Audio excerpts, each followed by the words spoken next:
Ungefähr 40 Autominuten westlich von Köln liegt die Stadt Düren. Der Regionalexpress braucht für die Strecke vom Bahnhof Köln zum Bahnhof Düren sogar nur 26 Minuten. Der Bahnhof Düren ist ein Inselbahnhof, bei dem das Empfangsgebäude zwischen den Gleisen liegt. Die Strecke von Düren nach Heimbach schlängelt sich entlang der Ruhr. In Nideggen gibt es eines der erhaltenen Empfangsgebäude aus der Entstehungszeit der Strecke. Endstation der Ruhrtalbahn ist Heimbach in der Ruhreifel.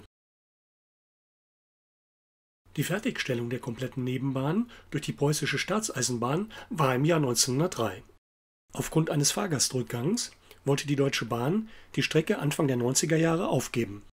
Die Stadt Düren hat dies verhindert und die Strecke 1993 übernommen. 2003 erfolgte dann die Ausgründung der Ruhrtalbahn GmbH, die 2010 durch den Nahverkehrsverbund Rheinland den Zuschlag für den Betrieb der Strecke bis 2025 erhalten hat. Der südliche Ast der Strecke der Regionalbahn 21 von Düren nach Heimbach ist eingleisig und nicht elektrifiziert. Für die 30 Streckenkilometer werden bei einer Höchstgeschwindigkeit von 70 Stundenkilometern 46 Minuten benötigt. Die Verbindung wird halbstündlich bis Untermaubach angeboten, einmal in der Stunde fährt der Zug durch bis Heimbach.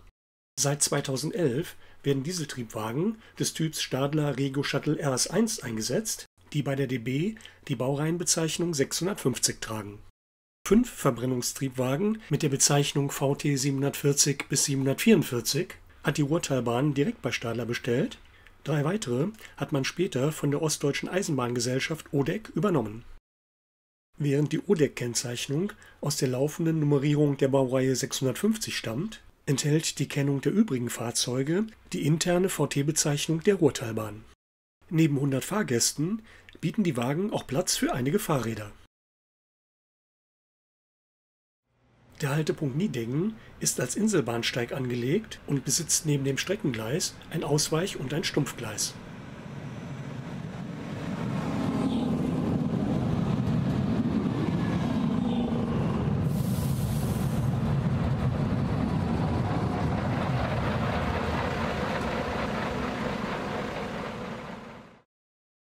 Am Haltepunkt ist in Blickrichtung Heimbach das ehemalige renovierte Empfangsgebäude zu sehen.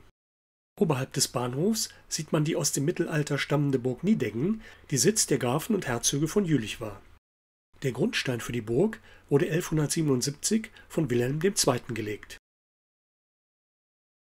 Das Bahnhofsgebäude stammt aus der Gründungszeit der Bahnstrecke im Jahr 1903 und beherbergt seit 1999 die biologische Station des Kreises Düren. Die Station widmet sich den Lebensräumen von Flussaue und Buntsandsteinfelsen.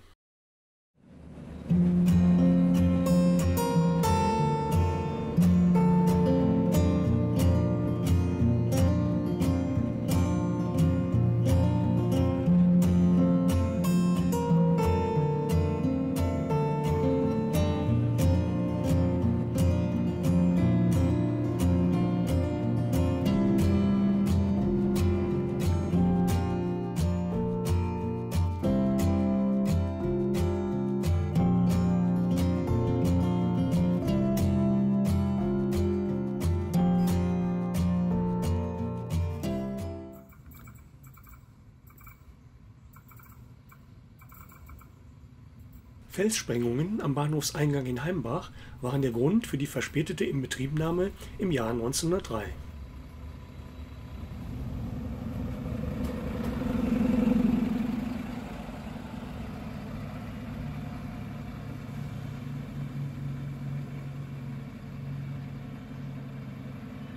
Je nach zu erwartendem Fahrgastaufkommen fahren die Dieseltriebzüge in Doppel- oder Einfachtraktion.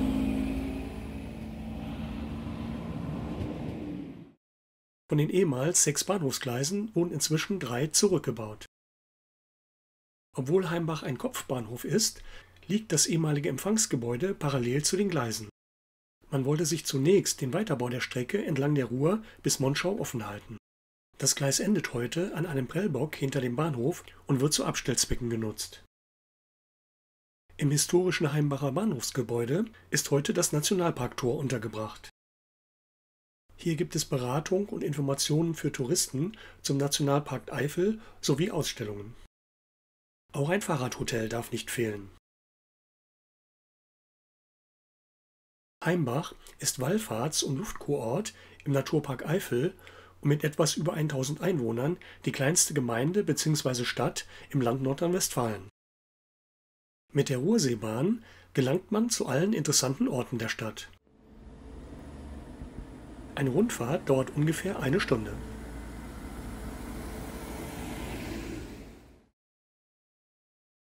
Entlang der Ruhrpromenade gelangt man zur Burg Hengebach. Obwohl es auf diesen Bildern so aussieht, als ob die Burg einsam im Wald liegt, findet man sie doch mitten im Ortskern. Vom Turm der Burg hat man einen guten Blick über den Ort und die Kirche St. Clemens mit angebauter Wallfahrtskirche St. Salvator. Wovon es in Heimbach sehr viel gibt, das ist das Wasser. Der durch die Ruhrtalsperre Schwammau aufgestaute Ruhrsee hat eine Fläche von 7,8 Quadratkilometern.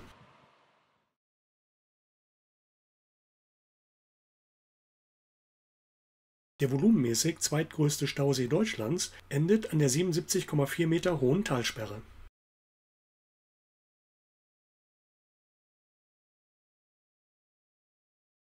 Im Ablauf liegt das Wasserkraftwerk Schwammenaul mit einer Leistung von 12 Megawatt.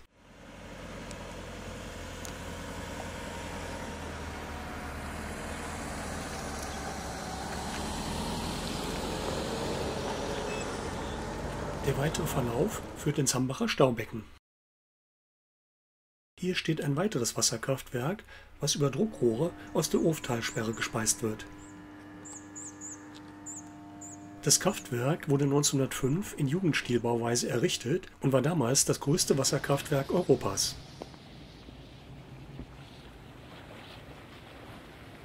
Heute bringt es eine Leistung von 16 Megawatt.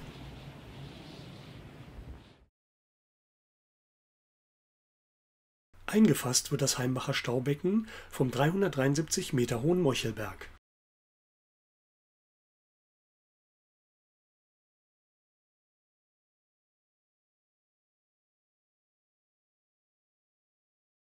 Hier findet man auch den Elfenweg mit 25 Elfenhäusern. Das Becken wird durch ein Stauwehr begrenzt, wo es noch einmal ein kleines Kraftwerk gibt. Gelegentlich kommt das Wasser auch noch von oben.